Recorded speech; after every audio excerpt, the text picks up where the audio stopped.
നമസ്കാരം സുഹൃത്തുക്കളെ, എന്റെ പേര് Aswathi. Welcome to Harshitham edtech. PSC കഴിഞ്ഞ ദിവസം നടത്തിയ ഡിഗ്രി പ്രിലിംസ് ഒന്നാം ഘട്ട പരീക്ഷയുടെ മാത്സ് ആൻഡ് മെന്റൽ എബിലിറ്റി ക്വസ്റ്റ്യൻസിന്റെ ഡിസ്കഷൻ ആണ്. ഡീറ്റെയിൽ ആയിട്ടുള്ള വിശദീകരണം പറയുന്നുണ്ട്, ഷോർട്ട് കട്ട് ഉൾപ്പെടെ. ഓക്കെ, അപ്പൊ ക്ലാസ്സിലേക്ക് പോയാലോ? ഒരുപാട് പേരൊക്കെ പരീക്ഷ എഴുതി, ഇനി രണ്ടാമത്തെയും മൂന്നാമത്തെയും ഫേസിൽ പരീക്ഷ എഴുതാൻ വേണ്ടി വെയിറ്റ് ചെയ്തിരിക്കുന്ന ആൾക്കാരുണ്ട്. അവരെല്ലാവരും ഈ ഫേസ് 1 ചോദിച്ച 100 ചോദ്യങ്ങളുടെയും റിലേറ്റഡ് ഫാക്ട് പഠിച്ചിട്ടേ അടുത്ത പരീക്ഷയ്ക്ക് പോകാവൂ. അപ്പൊ നമുക്ക് മാത്സിൽ നിന്ന് സ്റ്റാർട്ട് ചെയ്യാം. നമ്മുടെ ചാനൽ ആദ്യമായിട്ട് ആരെങ്കിലും കാണുന്നുണ്ടെങ്കിൽ സബ്സ്ക്രൈബ് ചെയ്തൊന്ന് സപ്പോർട്ട് ചെയ്തേക്കാം. ഹർഷിതം എഡ്യൂടെക്കിന്റെ ടെലഗ്രാം ചാനലിൽ ജോയിൻ ചെയ്യാത്തുണ്ടെങ്കിൽ ഫസ്റ്റ് കമന്റ് ഒന്ന് ചെക്ക് ചെയ്തേക്കണേ. ലിങ്ക് ഞാൻ പിൻ ചെയ്ത് വെച്ചിട്ടുണ്ട്. തുടങ്ങിയാലോ? ആദ്യത്തെ ചോദ്യം സിംപ്ലിഫൈ ചെയ്യാനാണ്. ലഘൂകരിക്കുക എന്നാൽ എന്താണ്? സിംപ്ലിഫൈ ചെയ്യുക. 6387 ഡിവൈഡഡ് ബൈ 8516. അപ്പൊ നിങ്ങളുടെ കാര്യം ശ്രദ്ധിക്കുക. ഒരു ഭിന്നസംഖ്യയെ ലഘൂകരിക്കാൻ അംശത്തെയും ഛേദത്തെയും അവയുടെ HCF ഹയസ്റ്റ് കോമൺ ഫാക്ടർ അഥവാ HCF കൊണ്ട് ഹരിച്ചാൽ മതി. ഇവിടെ തന്നിരിക്കുന്ന സംഖ്യകൾ ഏതൊക്കെയാണ്? 6387 8516 ആണ്. അപ്പൊ ഇതിനെ സിംപ്ലിഫൈ ചെയ്യാനല്ലേ ചോദിച്ചേക്കുന്നത്. അപ്പൊ ഈ ഭിന്നസംഖ്യയെ ലഘൂകരിക്കാൻ എന്ത് ചെയ്യുക? അംശത്തെയും, അംശം എന്നാൽ ന്യൂമറേറ്റർ, ഛേദത്തെയും, ഛേദം എന്നാൽ ഡിനോമിനേറ്റർ, ഇതിനെ രണ്ടിനെയും അവയുടെ ഉത്തമ സാധാരണ ഘടകം കൊണ്ട് ഹരിക്കുക. ഈ രണ്ട് സംഖ്യകളുടെയും HCF കണ്ടുപിടിക്കുമ്പോൾ HCF കിട്ടുന്നത് 2129 ആണ്. ഈ ഓരോ സംഖ്യയും 2129 കൊണ്ട് നിങ്ങൾ ഡിവൈഡ് ചെയ്യുക. 6387 ഡിവൈഡഡ് ബൈ 2129 ചെയ്യുമ്പോൾ എന്ത് കിട്ടും? 3 എന്ന് കിട്ടും. അതുപോലെ 8516 ഡിവൈഡഡ് ബൈ 2129 ചെയ്യുമ്പോൾ എന്ത് കിട്ടും? 4 എന്ന് കിട്ടും. അപ്പൊ ഇവയുടെ സിംപ്ലിഫിക്കേഷൻ അല്ലെങ്കിൽ സിംപ്ലിഫൈഡ് ഫോം എന്താണ്? 3/4 ആണ്. 3/4 ഇതാണ് ഉത്തരം, ഓപ്ഷൻ ബി. ഇങ്ങനെയും ചെയ്യാം. അല്ലാന്നുണ്ടെങ്കിൽ നിങ്ങൾക്ക് ക്യാൻസൽ ചെയ്ത് ഇങ്ങനെ വെട്ടി ചെയ്യാം. അത് കുറച്ചും കൂടി ടൈം എടുക്കും കേട്ടോ. അപ്പൊ ഈ രീതിയിൽ ഒന്ന് ചെയ്ത് നോക്കൂ. HCF കണ്ടുപിടിച്ചിട്ട് HCF കൊണ്ട് ഓരോ സംഖ്യയും ഡിവൈഡ് ചെയ്യുക. സെറ്റ് അല്ലേ? ഇതൊരു ഷോർട്ട് കട്ട് അല്ലേ? ഓർത്ത് വെച്ചേക്കണേ. അടുത്ത ചോദ്യം നോക്കാം. M ഇനങ്ങളുടെ ആകെ തുകയുടെ 20% അതിന്റെ ശരാശരിയാണെങ്കിൽ M-ന്റെ മൂല്യം എന്താണ്? ചോദ്യം എന്താണ്? M ഇനങ്ങൾ, അതായത് നമ്പർ ഓഫ് ടേംസ് എത്രയെന്നാ തന്നിരിക്കുന്നത്? M എന്നാണ് തന്നിരിക്കുന്നത്. ആകെ തുകയുടെ അതായത് M സംഖ്യകളുടെ ആകെ തുക നമുക്ക് എത്രയെന്ന് എടുക്കാം? S എന്ന് എടുക്കാം. സമ്മിനെ S കൊണ്ടാണല്ലോ റെപ്രസെന്റ് ചെയ്യുന്നത്. അപ്പൊ സംഖ്യകളുടെ തുക S എന്നും എണ്ണം എത്രയെന്നും എടുത്തു? M എന്നും എടുത്തു. അപ്പൊ ശരാശരി കണ്ടുപിടിക്കാനുള്ള ഇക്വേഷൻ എന്താണ്? ശരാശരി അഥവാ ആവറേജ്. ആവറേജ് എന്നാൽ സം ബൈ നമ്പർ. ഇവിടെ സം നമ്മൾ S എന്ന് എടുത്തു, നമ്പർ എത്രയെന്ന് എടുത്തു? M എന്ന് എടുത്തു. അപ്പൊ ചോദ്യം അനുസരിച്ച് ആകെ തുകയുടെ 20% അതിന്റെ ശരാശരിയാണെങ്കിൽ, അതായത് തുകയുടെ സമ്മിന്റെ 20% ശതമാനം എന്താണ്? അതിന്റെ ശരാശരി. ശരാശരി എത്രയെന്നാ എടുത്തത്? S/M അല്ലേ ശരാശരി, സം ബൈ നമ്പർ. അപ്പൊ ഈ എഴുതിയത് മനസ്സിലായോ? ഈ തന്നിരിക്കുന്ന സെന്റൻസ് ആണ് ഞാൻ ഇവിടെ ഇക്വേഷൻ ആയിട്ട് എഴുതിയേക്കുന്നത്.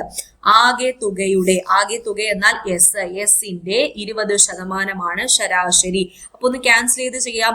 20/100 എന്ന് പറയുമ്പോൾ 1/5. അപ്പോ 1/5 S into 1/5 equal to S/M. ഈ എസും ക്യാൻസൽ ചെയ്യാലോ. അപ്പൊ 1/5 is equal to 1/M എന്ന് കിട്ടി. അപ്പൊ M-ന്റെ വാല്യൂ എന്താണ് കുട്ടികളെ? 5 ആണ് M-ന്റെ വാല്യൂ. അപ്പൊ M-ന്റെ മൂല്യം എത്രയാണ്? 5. അതായത് എത്ര ഇനങ്ങൾ അഥവാ എത്ര സംഖ്യകളുണ്ട്? 5. ഒരു ക്വസ്റ്റ്യൻ കണ്ട് പേടിക്കാതെ ആ ക്വസ്റ്റ്യനെ ഇക്വേഷനിലേക്ക് കൺവേർട്ട് ചെയ്യാൻ പറ്റും എന്നുണ്ടോ എന്ന് നിങ്ങൾ നോക്കുക. അപ്പൊ ഇവിടെ നമുക്ക് അറിയാവുന്നുള്ളൊരു ഇക്വേഷൻ ഉണ്ട്. Average is equal to sum by number. അത് നിങ്ങൾ അറിഞ്ഞിരിക്കണം. ആവറേജ് കണ്ടുപിടിക്കാൻ സം ബൈ നമ്പർ ആണ് യൂസ് ചെയ്യുന്നത് എന്ന് അറിഞ്ഞാൽ മാത്രമേ ഇങ്ങനെ ഒരു ഇക്വേഷൻ നമുക്ക് ഈ സെന്റൻസ് വഴി ഫോം ചെയ്യാൻ പറ്റൂ. അല്ലെങ്കിൽ ആകെ തുകയുടെ 20% ശരാശരി എന്ന് പറഞ്ഞാൽ ശരാശരി അറിഞ്ഞുണ്ടെങ്കിൽ നിങ്ങൾ ഇത് എഴുതാൻ പറ്റത്തില്ല. അപ്പൊ ബേസിക് ആയിട്ടുള്ള ഇക്വേഷൻസ് എന്തായാലും നിങ്ങൾ പഠിച്ചിരിക്കുക. പിന്നെ ഒരു കാര്യം പറഞ്ഞോട്ടെ, നമ്മുടെ ഹർഷിതം എഡ്യൂടെക് ആപ്പില് ഡിഗ്രി മെയിൻസിന്റെ പുതിയ ബാച്ച് 2 ദിവസത്തിനുള്ളിൽ തന്നെ സ്റ്റാർട്ട് ചെയ്യും കേട്ടോ. പ്രിലിംസ് കഴിഞ്ഞിരിക്കുന്ന ആൾക്കാര് ഇന്ന് തന്നെ അല്ലെങ്കിൽ ഞങ്ങൾ അഡ്മിഷൻ തുടങ്ങുന്ന ആ ദിവസം തന്നെ കയറി ജോയിൻ ചെയ്തോളാം. നമ്മൾ ഉടനെ തന്നെ അഡ്മിഷൻ തുടങ്ങുന്നു. കമ്പനി അസിസ്റ്റന്റ് അതുപോലെ യൂണിവേഴ്സിറ്റി അസിസ്റ്റന്റ് 2 പരീക്ഷയും കോംബോ ബാച്ച് ആയിട്ടായിരിക്കും സ്റ്റാർട്ട് ചെയ്യുന്നത്. അതുകൊണ്ട് തന്നെ ഈ 2 പരീക്ഷയ്ക്കും പ്രിപ്പയർ ചെയ്യുന്ന ആൾക്കാർ വേറെ ഒന്നും നോക്കണ്ട, കയറി പോകുന്നുള്ളൂ. സ്പെഷ്യൽ ടോപ്പിക്സ് ഉൾപ്പെടെ മെയിൻസ് കയ്യിലിരിക്കും, അതുപോലെ തന്നെ സെറ്റ് ചെയ്ത് തന്നേക്കാവേ. എല്ലാ ടോപ്പിക്കും ഇൻക്ലൂഡ് ആയിരിക്കും, സിലബസിലെ എല്ലാ കാര്യങ്ങളും. അതുപോലെ അഡീഷണൽ ആയിട്ട് PSC പ്രീവിയസ് ക്വസ്റ്റ്യൻസ്, റിലേറ്റഡ് ഫാക്ട്സും, ഷോർട്ട് കറണ്ട് അഫയേഴ്സും, മന്ത്ലി കറണ്ട് അഫയേഴ്സും, പഴയ CRTയും പുതിയ CRTയും NCRTയും ഒക്കെ നമ്മൾ ഇൻക്ലൂഡ് ചെയ്യുന്നതായിരിക്കും. അഡ്മിഷൻ ഉടനെ തന്നെ തുടങ്ങും, വെയിറ്റ് ചെയ്തിരിക്കുക. ഓക്കെ, LDC പുതിയ ബാച്ചിന്റെ അഡ്മിഷൻ സ്റ്റാർട്ട് ചെയ്തിട്ടുണ്ട്. ബാച്ച് 2 അഡ്മിഷൻ നടന്നുകൊണ്ടിരിക്കുകയാണ്. നമ്മൾ അഡ്മിഷൻ ഫിൽ ആവുന്ന അനുസരിച്ച് മെയ് ഒരു ഹാഫ് ഒക്കെ ആവുമ്പോഴത്തേക്കും ക്ലാസ് തുടങ്ങുന്നതായിരിക്കും. അപ്പോൾ 2 ഇൻസ്റ്റാൾമെന്റ് ആയിട്ട് കോഴ്സിനൊക്കെ ഫീസ് അടയ്ക്കാൻ പറ്റും കേട്ടോ. ഹർഷിത എഡ്യൂടെക് ആപ്പിൽ സ്റ്റോർ എന്ന് പറഞ്ഞ ഓപ്ഷനിൽ ചെക്ക് ചെയ്ത് കഴിഞ്ഞാൽ എല്ലാ കോഴ്സ് ഡീറ്റെയിൽസും കിട്ടുവേ. അടുത്ത ചോദ്യം നോക്കാം. ചോദ്യം എന്താണ്? അരുൺ A, B എന്നീ ഇനങ്ങൾ 192 രൂപയ്ക്ക് വാങ്ങി. അയാൾ A ഇനത്തെ 20% ലാഭത്തിലും B ഇനത്തെ 20% നഷ്ടത്തിലും വിറ്റു.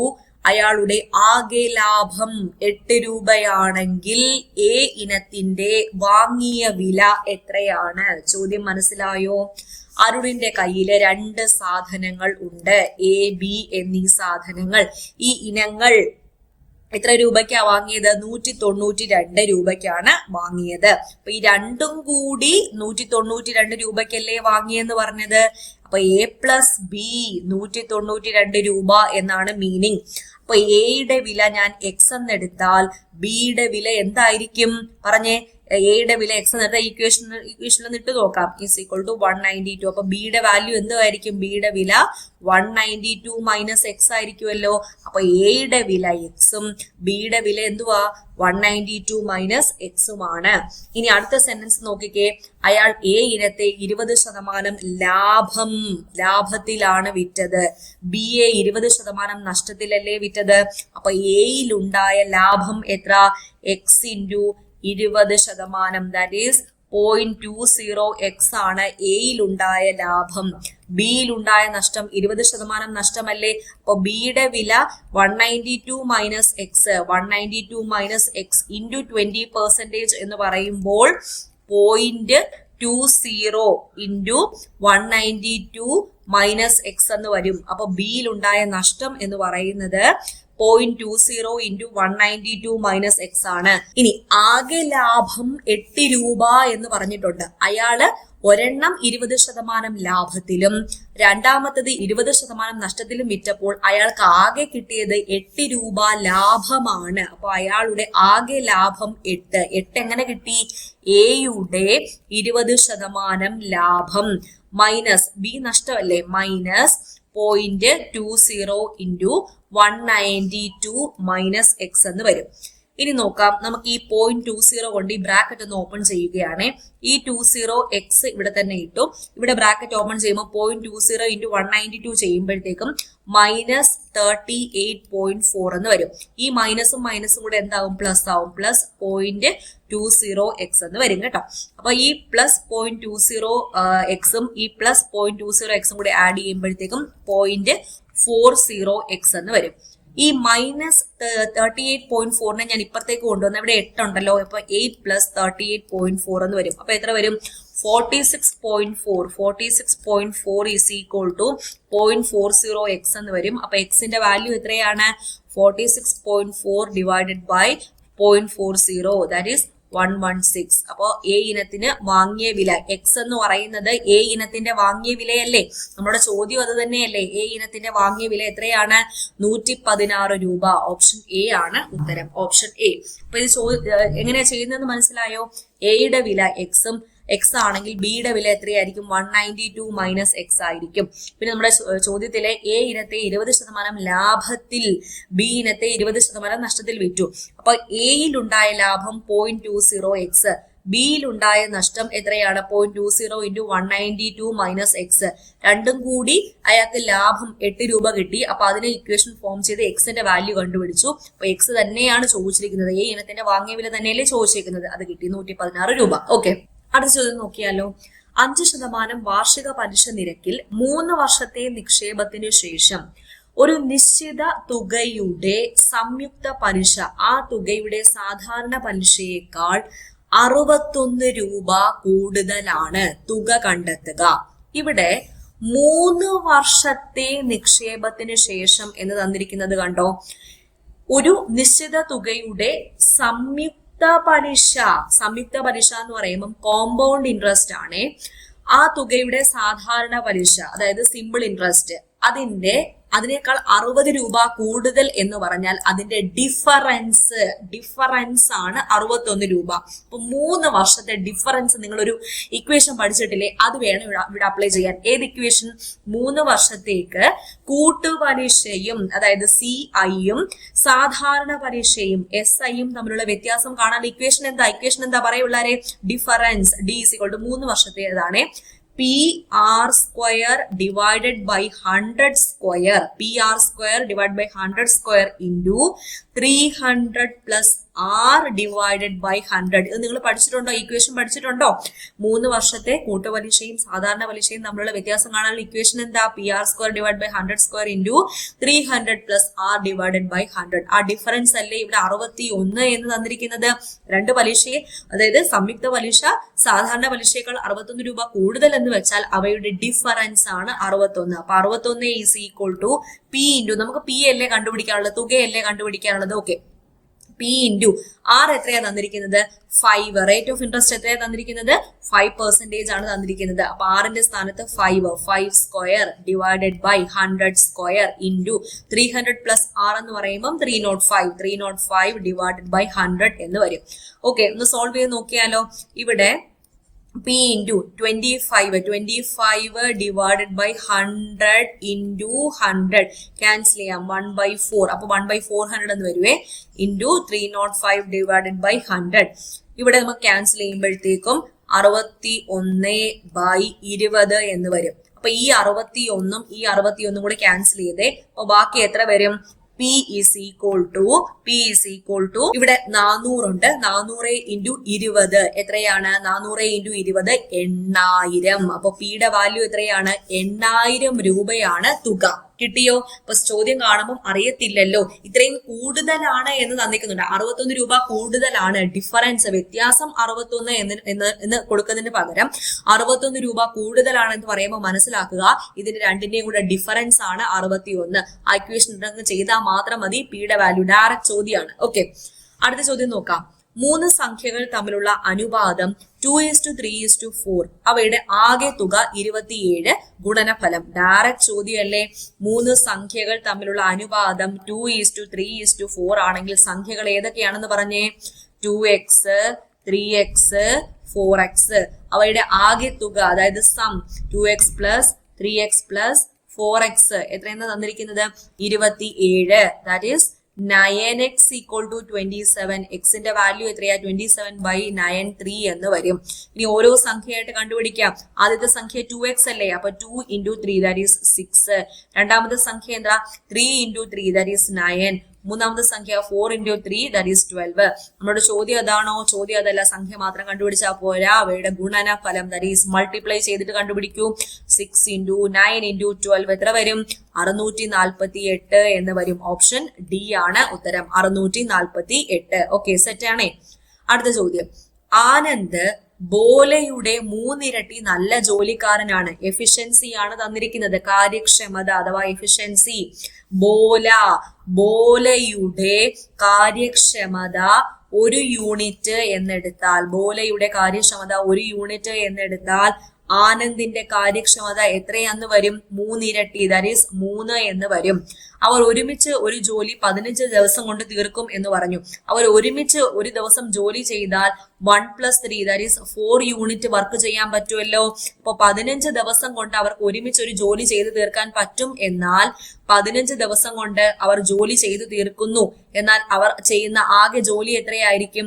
ഒരു ദിവസം 4 unit, 15 ദിവസമാണെങ്കിൽ 15 × 4 that is 60 unit work അവർക്ക് 15 ദിവസം കൊണ്ട് ചെയ്തു തീർക്കാൻ പറ്റും. അപ്പോ ബോലെ മാത്രം ഒരു ദിവസം കൊണ്ട് എത്ര ജോലി പൂർത്തിയാക്കും എന്നല്ലേ ചോദിച്ചേക്കുന്നത്. ബോലയ്ക്ക് ഒറ്റയ്ക്ക് ആ ജോലി ചെയ്യാൻ വേണ്ടിയിട്ട് ബോലയുടെ എഫിഷ്യൻസി 1 അല്ലേ. അപ്പൊ 60 യൂണിറ്റ് വർക്ക് ചെയ്യാൻ 60 divided by 1 that is 60 days വേണം. ഈസി ചോദ്യമല്ലേ, 60 ദിവസം വേണം. ഇനി ആനന്ദിന് എത്ര ദിവസം കൊണ്ട് ചെയ്തു തീർക്കാൻ പറ്റുമെന്ന് ചോദിച്ചാൽ 60 ഡിവൈഡ് ബൈ 3 ചെയ്താൽ മതി. ബോലയാണെങ്കിൽ 60 ഡിവൈഡ് ബൈ 1 60 ദിവസം. ഓക്കെ, ഒന്നുകൂടെ പറയട്ടെ ചോദ്യം. ആനന്ദ് ബോലയുടെ 3 ഇരട്ടി നല്ല ജോലിക്കാരനാണെങ്കിൽ ബോലയുടെ കാര്യക്ഷമത 1 യൂണിറ്റ് ആണെങ്കിൽ ആനന്ദിന്റെ കാര്യക്ഷമത എത്രയായിരിക്കും? 3 യൂണിറ്റ്. രണ്ടുപേരും കൂടെ ഒരുമിച്ച് 4 യൂണിറ്റ് വർക്ക് ചെയ്യും. അവർ ഒരുമിച്ച് ഒരു ജോലി 15 ദിവസം കൊണ്ട് തീർക്കുമെന്ന് പറഞ്ഞു. അതായത് 15 ദിവസം അവർ വർക്ക് ചെയ്ത് അവർക്ക് 60 യൂണിറ്റ് ജോലി ചെയ്ത് തീർക്കാൻ പറ്റും. അങ്ങനെയെങ്കിൽ ബോലയുടെ എഫിഷ്യൻസി 1 ആണ്. അപ്പൊ 60 യൂണിറ്റ് ചെയ്യാൻ വേണ്ടിയിട്ട് 60 ഡിവൈഡ് ബൈ 1 60 ദിവസം എടുക്കും. ഓക്കെ, ആനന്ദാണെങ്കിൽ 60/3 20 ഡേയ്സ് ആയിരിക്കും എടുക്കുന്നത്. അപ്പൊ ഇവിടെ ഉത്തരം ഏതാ? ഓപ്ഷൻ ഡി 60 ആണ് ഉത്തരം. ഓക്കെ, രണ്ട് സംഖ്യകളുടെ ശരാശരി AB ആണ്. ഒരു സംഖ്യ A ആണെങ്കിൽ മറ്റേത് ഏതാണ് എന്നാണ് ചോദിച്ചിരിക്കുന്നത്. നോക്കാം, ഇവിടെ വീണ്ടും ശരാശരി വന്നേ. അപ്പൊ സംഖ്യകളുടെ ശരാശരി എത്രയെന്നാ തന്നിരിക്കുന്നത്? AB എന്നാണ് തന്നിരിക്കുന്നത്. ആദ്യത്തെ സംഖ്യ A എന്ന് തന്നിട്ടുണ്ട്. ഞാൻ രണ്ടാമത്തെ സംഖ്യ X എന്ന് എടുത്തേ. അപ്പോ ശരാശരി എത്രയാണ്? A+X ഡിവൈഡഡ് ബൈ 2 അല്ലേ. അതാണ് എത്രയും തന്നിരിക്കുന്നത്? AB എന്ന് തന്നിരിക്കുന്നത്. അപ്പൊ A+Xന്റെ വാല്യൂ എത്രയാണ്? 2AB എന്ന് വരും. 2AB. ഓക്കെ, അപ്പോ ഒരു സംഖ്യ A ആണെങ്കിൽ മറ്റേ സംഖ്യ എത്രയെന്നല്ലേ ചോദിച്ചിരിക്കുന്നത്? അതായത് എക്സിന്റെ വാല്യൂ എത്രയെന്നല്ലേ ചോദിച്ചിരിക്കുന്നത്? 2AB - A. അത്രേ ഉള്ളൂ. 2AB - A, option A. Direct ചോദ്യമല്ലേ. നിങ്ങൾ ചോദ്യം കണ്ട് പേടിക്കാതെ നിങ്ങൾക്ക് അറിയാന്നുള്ള ഇക്വേഷൻ ഒന്ന് അപ്ലൈ ചെയ്ത് നോക്കിയാൽ മതി. രണ്ട് സംഖ്യകളുടെ ശരാശരി AB ആണ്. ഒരു സംഖ്യ A ആണ്, മറ്റേ സംഖ്യ ഞാൻ X എന്ന് വിളിച്ചു. ശരാശരി എന്ന് പറയുമ്പോൾ സം ബൈ നമ്പർ അല്ലേ. അതായത് A+X sum of that 2 numbers A+X divide by 2 is equal to AB. അപ്പൊ A+X എന്ന് പറഞ്ഞാൽ 2AB. നമ്മളോട് ചോദിച്ചിരിക്കുന്ന മറ്റേ സംഖ്യ X ഏതാണെന്നല്ലേ? 2AB - A. 2AB - A, option A ആണ് ഉത്തരം. ഓക്കെ, അടുത്ത ചോദ്യം നോക്കാം. 2x = 1024 ആണെങ്കിൽ എക്സിന്റെ വാല്യൂ അത് 2 പവർ വാല്യൂ നിങ്ങൾ അറിഞ്ഞിരുന്നാലേ പറ്റത്തുള്ളൂ. 2 എന്ന് പറഞ്ഞാൽ 2 ആണ്. 2 എന്ന് പറഞ്ഞാൽ 4 ആണ്. 2 എത്രയാ? 16 ആണ്. 2 എത്രയാണ്? 32 ആണ്. അങ്ങനെ ചെയ്തു വരുമ്പോ 2 വാല്യൂ ആണ് 1024. നമ്മൾ കുറച്ച് വാല്യൂസ് പഠിച്ചു വെക്കണം. 2 ആണ് 1024. അപ്പൊ ഇവിടെ 2x എന്നാണ് കൊടുത്തേക്കുന്നത്. എക്സിന്റെ വാല്യൂ എത്രയാണ്? 10 ആണ് ഉത്തരം. Option C. ഓക്കെ, അടുത്ത ചോദ്യം നോക്കാം. 225 മീറ്റർ ക്യൂബ് വ്യാപ്തവും 25 മീറ്റർ സ്ക്വയർ വിസ്തീർണവുമുള്ള ഒരു ക്യൂബോയിഡിന്റെ ഉയരം ക്യൂബോയിഡിന്റെ വ്യാപ്തം തന്നിട്ടുണ്ട്, വിസ്തീർണവും തന്നിട്ടുണ്ട്. ക്യൂബോയിഡിന്റെ വ്യാപ്തം എങ്ങനെയാ കണ്ടുപിടിക്കുന്നത്? വ്യാപ്തം അഥവാ വോളിയം, ക്യൂബോയിഡിന്റെ വോളിയം കണ്ടുപിടിക്കാൻ ഏരിയ ഇൻറ്റു ഹൈറ്റ് ഇത് അറിയാമെങ്കിൽ മാത്രമല്ലേ ഇത് നിങ്ങൾക്ക് ചെയ്യാൻ പറ്റൂ. ക്യൂബോയിഡിന്റെ വോളിയം എങ്ങനെയാ കണ്ടുപിടിക്കുന്നത്? വ്യാപ്തം എങ്ങനെയാ കണ്ടുപിടിക്കുന്നത്? Area into height. ഇവിടെ ഏരിയ അല്ലേ 25, വിസ്തീർണമല്ലേ തന്നിരിക്കുന്നത് 25 ഇൻറ്റു ഹൈറ്റ് അറിഞ്ഞൂടാ. ഹൈറ്റ് തന്നെയാണ് നമ്മുടെ ചോദ്യം. ഹൈറ്റ് H എന്ന് തന്നെ കൊടുത്തോ. വോളിയം എത്രയെന്ന് തന്നിരിക്കുന്നത്? വ്യാപ്തം 225. അപ്പൊ ഹൈറ്റ് എങ്ങനെ കണ്ടുപിടിക്കും? 225 ഡിവൈഡഡ് ബൈ 25 ചെയ്താൽ മതി. എത്ര വരും? 9 എന്ന് വരും. 9 മീറ്റർ ആണ് ഉത്തരം. Option B. ഓക്കെ, അപ്പൊ ക്യൂബോയിഡിന്റെ വോളിയം കണ്ടുപിടിക്കാനുള്ള ഇക്വേഷൻ അറിഞ്ഞാൽ മാത്രമല്ലേ ഇത് ചെയ്യാൻ പറ്റൂ. ക്യൂബോയിഡിന്റെ വോളിയം എങ്ങനെയാ, വ്യാപ്തം എങ്ങനെയാ കണ്ടുപിടിക്കുന്നത്? Area into height. ഇതിൽ വോളിയം തന്നിട്ടുണ്ട്, ഏരിയ തന്നിട്ടുണ്ട്, ഹൈറ്റ് കണ്ടുപിടിച്ചൂടെ? ഓക്കെ, സെറ്റ് അല്ലേ? സെറ്റ് ആണെങ്കിൽ എസ് എന്ന് പറയൂ. ഓക്കെ, അപ്പൊ സെറ്റ് അല്ലേ? അടുത്ത ചോദ്യത്തിലേക്ക് പോകാം. AP-യിൽ എത്ര പദങ്ങളുണ്ട്? ഇവിടെ തന്നിരിക്കുന്ന AP ഏതാ? 4, 7, 10 എക്സെട്ര 100. ഇതാണ് AP. ഇതിന്റെ ആദ്യ പദം ഫസ്റ്റ് ടേം 4 ആണ്. കോമൺ ഡിഫറൻസ് എത്രയാ? Second term minus first term ചെയ്യും. 7 - 4 3 ആണ് കോമൺ ഡിഫറൻസ്. ലാസ്റ്റ് ടേം എത്രയാണ്? ലാസ്റ്റ് ടേം 100 അല്ലേ.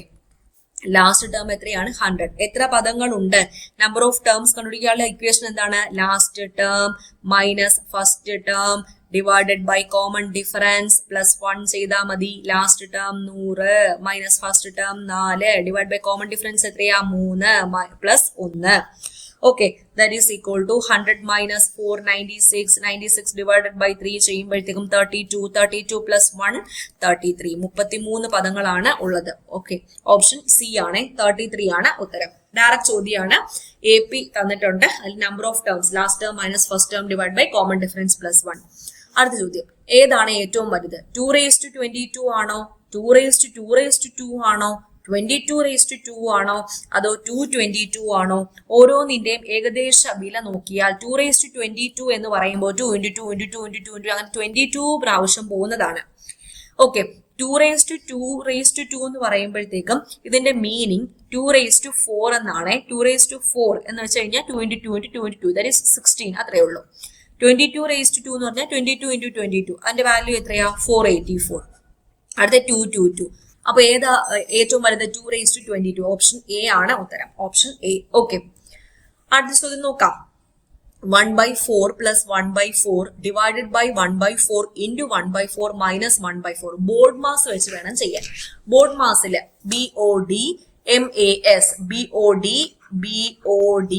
MAS ബ്രാക്കറ്റ് ഉണ്ടോ? ഇല്ല. ഓഫ് ഉണ്ടോ? ഇല്ല. ഡിവിഷൻ ഉണ്ടോ? ഉണ്ട്. ഇവിടെയല്ലേ ഡിവിഷൻ വരുന്നത്. അപ്പൊ ഡിവിഷൻ 1/4 ഡിവൈഡഡ് ബൈ 1/4 ചെയ്യുമ്പോൾ റെസിപ്രോക്കൽ കൊണ്ട് മൾട്ടിപ്ലൈ ചെയ്യുക. Reciprocal 1/4 reciprocal 4/1. അപ്പോ 1 1 ക്യാൻസൽ, 4 4 ക്യാൻസൽ, ദാറ്റ് ഈസ് 1 എന്ന് വരും. അപ്പൊ ഇവിടെ 1 എന്ന് കിട്ടി. ബാക്കി 1 + 1. ഇനി അപ്പോ ഇവിടെ എന്തുണ്ട്? 1/4 ഉണ്ട്. ഇവിടെ നമുക്ക് 1 എന്ന് കിട്ടി. അപ്പൊ +1. ഇനി ഇവിടെ ഇൻറ്റു 1/4 മൈനസ് 1/4. ഇനി അടുത്ത മൾട്ടിപ്ലിക്കേഷൻ 1 × 1/4 മീൻസ് 1/4 തന്നെ. അപ്പോൾ 1/4 മൈനസ് 1/4. ഈ 1/4 1/4 ക്യാൻസൽ ആയി പോയി. ബാക്കി എന്തുണ്ട്? 1/4. ഓപ്ഷൻ എ ആണ് ഉത്തരം. Board mass. സിമ്പിൾ ചോദ്യം. ഓക്കെ, അടുത്ത ചോദ്യം, സംഖ്യാപരമ്പരയിലെ തെറ്റായ സംഖ്യ കണ്ടെത്തുക. ഇവിടെ നോക്കിക്കേ, 6, 15, 28, 44, 66, 91. ഈ സംഖ്യകൾ തമ്മിലുള്ള വ്യത്യാസം ഒന്ന് നോക്കിയാലോ. 15 മൈനസ് 6 ചെയ്യുമ്പോൾ 9 വരും. 28 മൈനസ് 15 ചെയ്യുമ്പോൾ 13 വരും. ഇനി അതായത് 9ന്റെ കൂടെ 4 കൂട്ടിയാൽ 13 കൂട്ടി, 13ന്റെ കൂടെ 4 കൂട്ടിയാൽ 17 കിട്ടണ്ടേ? അതായത് ഇവ തമ്മിലുള്ള ഡിഫറൻസ് എന്തായിരിക്കണം? 17. 28 പ്ലസ് 17 ചെയ്യുമ്പോൾ 44 ആണോ കുട്ടികളെ അവിടെ വരുന്നത്? അല്ലല്ലോ. 28 പ്ലസ് 17 ചെയ്യുമ്പോൾ 45 അല്ലേ വരുന്നത്. അപ്പോ ഇവിടെ 44 ആണ് തെറ്റായിട്ടുള്ള സംഖ്യ. നമുക്ക് ഒന്ന് ഉറപ്പിക്കാൻ വേണ്ടിയിട്ട് അടുത്തേലും കൂടെ ഒന്ന് പോയാലോ. 17 ഇവിടെ 45 ആണെന്ന് സങ്കല്പിച്ച് ഇവിടെ അടുത്ത സംഖ്യ ഏതാ വരുന്നത്?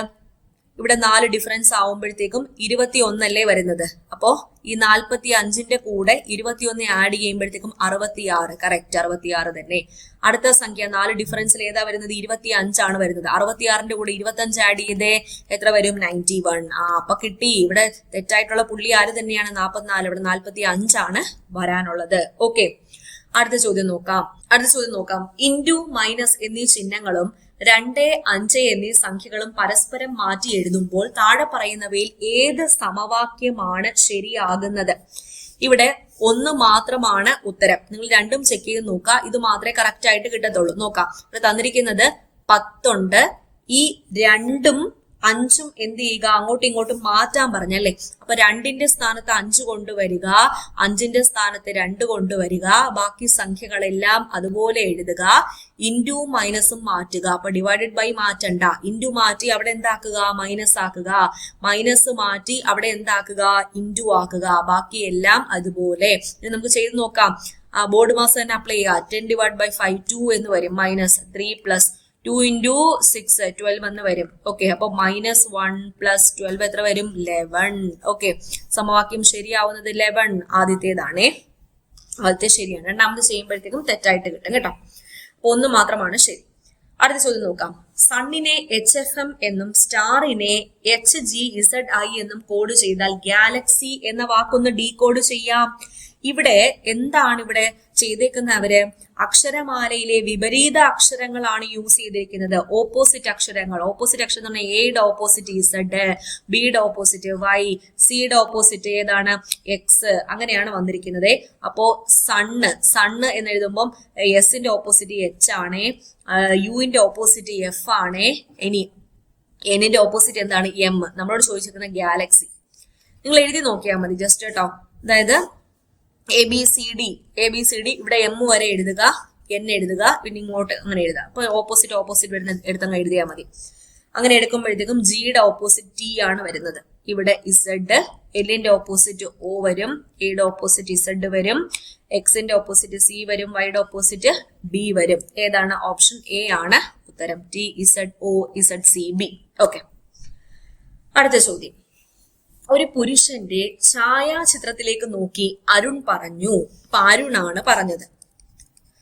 അപ്പൊ അരുൺ എന്താ പറഞ്ഞത്? അവന്റെ അമ്മ, അതായത് ഒരു പുരുഷന്റെ മദർ, അവന്റെ അമ്മ, എന്റെ അച്ഛന്റെ, അരുണിന്റെ ഫാദറിന്റെ അച്ഛന്റെ മകൻ, അതായത് അച്ഛന്റെ മകൻ എന്ന് പറഞ്ഞപ്പോ അരുണാണ്, അരുണിന്റെ ഭാര്യയാണ് ദാ ഈ സ്ത്രീ.